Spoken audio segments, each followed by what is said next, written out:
Dans cette vidéo, nous allons parler de l'outil Autopan. Alors, il s'agit d'un outil pour jouer sur la panoramique d'un son. C'est-à-dire que lorsqu'on a une piste, on peut jouer sur la panoramique, ici. C'est-à-dire placer l'effet sonore totalement à gauche, ou totalement à droite, ou bien un certain pourcentage entre les deux. Naturellement, le son est plutôt au centre, hein, comme s'il était vraiment centré. Donc l'outil Autopan va s'appliquer. Donc là, voilà, j'ai mis des échantillons audio. Donc bon, ça peut être utilisé sur n'importe quelle piste, mais c'est intéressant d'écouter ce que ça donne sur une voix. Donc je vais commencer par le mettre en solo. Je vais boucler une partie. Donc la première mesure, paume L, CTRL L pour créer une loupe qui se répète en continu. Et hop, voilà, je le glisse tout simplement sur la piste en question. Donc en jouant sur un mount, on va accentuer l'effet. Donc là, n'hésitez pas à mettre un casque pour bien entendre la spatialisation. C'est-à-dire l'effet se propage de gauche à droite. Vous devrez l'entendre soit voilà, passer de gauche à droite en fait, comme si voilà, il y avait une rotation plus ou moins rapide sur vos enceintes, si vous avez deux enceintes, ou bien si vous avez un casque audio, en général vous allez entendre oreille gauche-droite avec plus ou moins en fait une rotation plus ou moins rapide. Donc là il s'agit d'une rotation assez courte, donc le signal va oreille gauche, droite, gauche, droite, voilà, un petit peu comme ça, avec un système un peu de phasing, et plus on l'augmente, plus ça va être prononcé. Voilà, si je boucle la chose sur un bouclage assez court,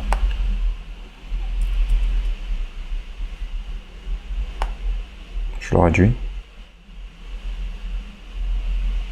Donc là, voilà, c'est comme si surfer gauche-droite, gauche-droite, gauche-droite, gauche-droite, et là, gauche-droite, gauche-droite. Voilà, on entend un petit peu plus.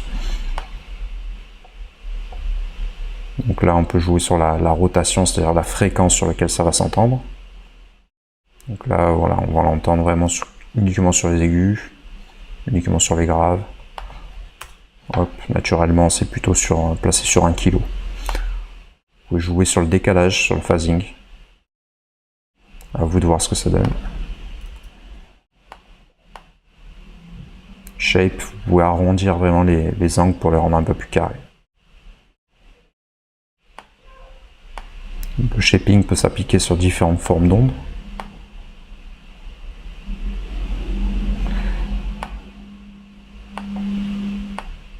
Normal permet d'inverser la phase.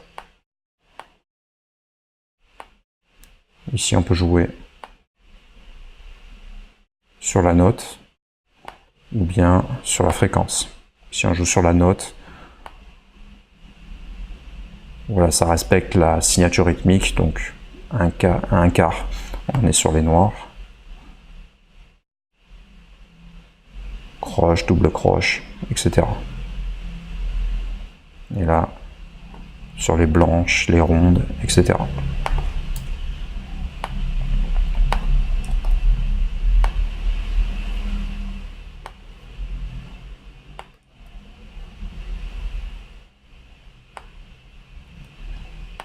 Voilà, si je boucle tout l'ensemble, je vais appliquer un réglage également d'Autopan sur la deuxième piste.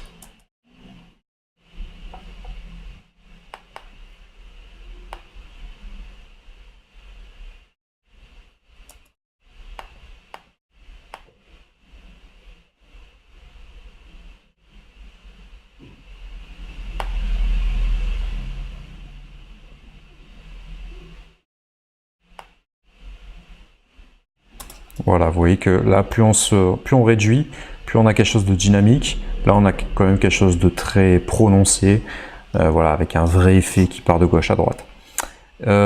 Sur des phrases un peu plus longues, sur un autre sample, il aurait été pertinent de faire une automation. Donc, je vais essayer de trouver une loupe.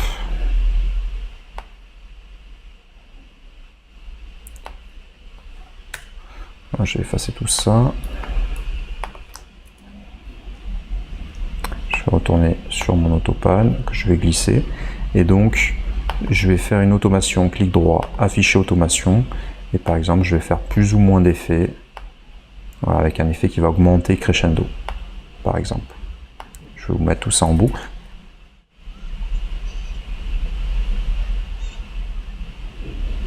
Voilà, vous pouvez également faire d'autres automations sur d'autres réglages, bien entendu.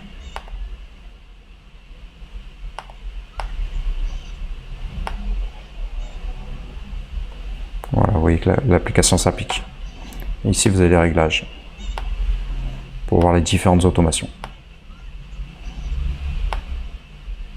Là, vous pouvez rajouter un petit plus si vous voulez avoir une automation qui soit bien distincte. Voilà, j'espère que la vidéo vous a été utile. N'hésitez pas à me dire en commentaire ce que vous pensez de l'outil Autopan, qui est vraiment extraordinaire. Je l'utilise beaucoup sur les voix. Je l'utilise aussi pas mal avec le ping-pong délai par exemple, ou toute forme de délai. Il y a des effets un petit peu aériens. Moi, j'aime bien les mettre en arrière-plan dans le mix. Et dans ces cas-là, c'est assez intéressant d'avoir ce genre d'effet. Donc, par exemple, avec un ping-pong, voilà ce que ça pourrait donner.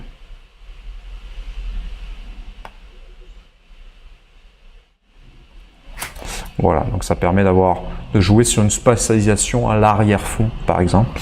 Mais vous pouvez utiliser de X manières différentes cet effet, qui est vraiment très créatif, qui est vraiment très agréable pour le mixage. N'hésitez pas à me dire ce que vous en avez pensé, à mettre un pouce positif si vous avez apprécié la vidéo. À bientôt.